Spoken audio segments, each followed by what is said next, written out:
Futbol, yeşil bir sahada 22 adamın bir meşin yuvarlağın peşinde koşması değildir.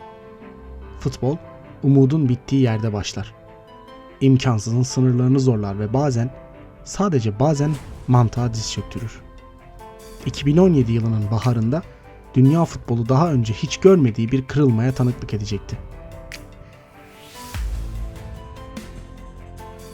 Bazı hikayeler vardır, sadece izlenmez, hissedilir.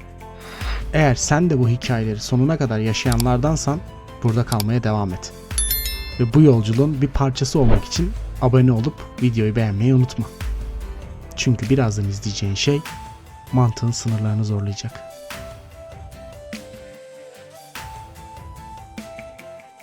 ...14 Şubat 2017.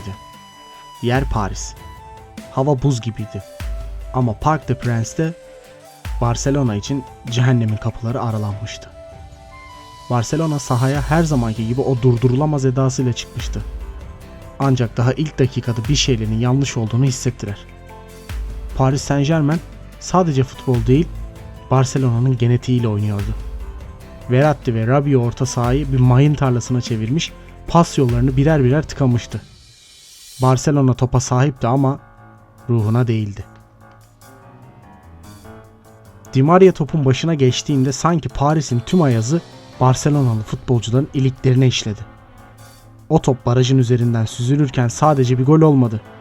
Katalanların yıllardır ilmek ilmek işlediği o kusursuzluk zırhında ilk büyük gedik açıldı. Ter Stegen sadece topu değil, bir devrin kapanışını izliyordu. Skor 1-0 olmuştu.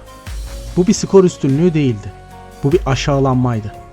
Barcelona sarsılmıştı çünkü ilk kez biri onların oyununu bozmakla kalmıyor, onları çaresiz bırakıyordu. Messi'nin yüzündeki o donuk ifadeyi hatırlayın. Bir deha kendi yarattığı mükemmellik labirentinde kaybolmuştu. Barcelona taraftarları ekran başında ikinci yarı düzelir diyordu. Ama dramın ikinci perdesi daha kötü olacaktı. Barcelona toparlanmaya çalışırken Paris Saint-Germain bir kez daha geldi. Draxler topu ağlara gönderdiğinde bu artık sürpriz değildi. Bu bir üstünlüğün, bir bozgunun ayak sesleriydi. İkinci yarı başladığında değişen tek şey Barcelona'nın daha da dağılmasıydı. Di Maria'nın vuruşu bir gol değil, bir bitirişti. 3-0 olduğunda sahada sadece formalar geziyordu. Ruh çoktan Paris'in gri semalarına karışıp gitmişti. Cavani'nin 71. dakikadaki o son darbesi ise sadece tabelayı değiştirdi.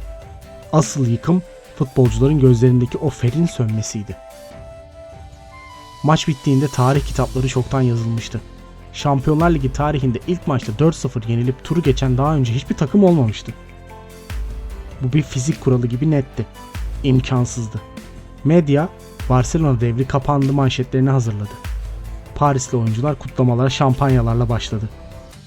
Ama futbolun o görünmez adaleti henüz son düdüğünü çalmamıştı.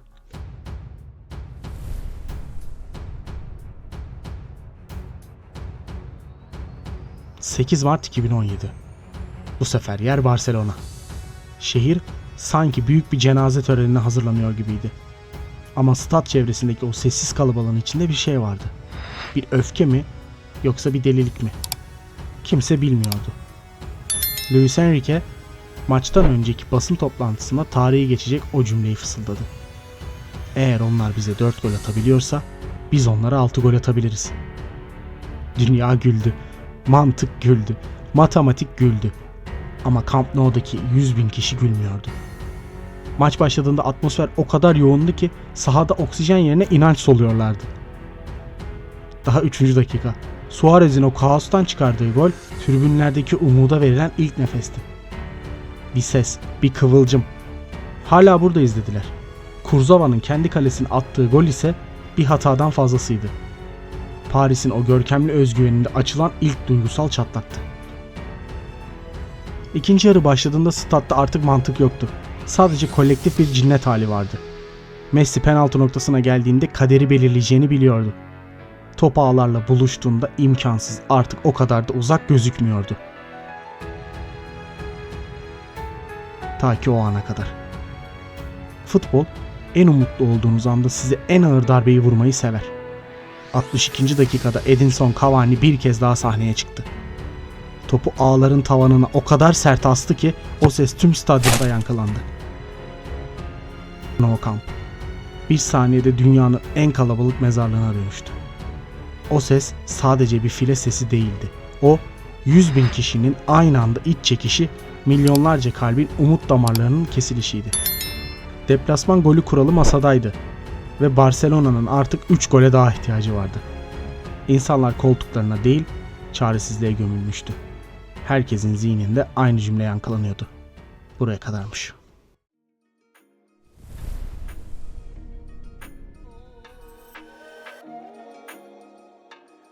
Zaman Barcelona için daralıyordu. 88. dakika. Stat yavaş yavaş boşalıyor. Dram son perdesine yaklaşıyordu.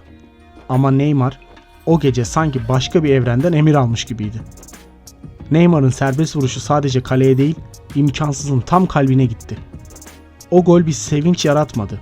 Sönmek üzere olan bir közün üzerine dökülen son bir nefes oldu. 91. dakikadaki penaltı ise artık bir futbol hadisesi değil, bir doğa olayıydı. Neymar topun başına geçti.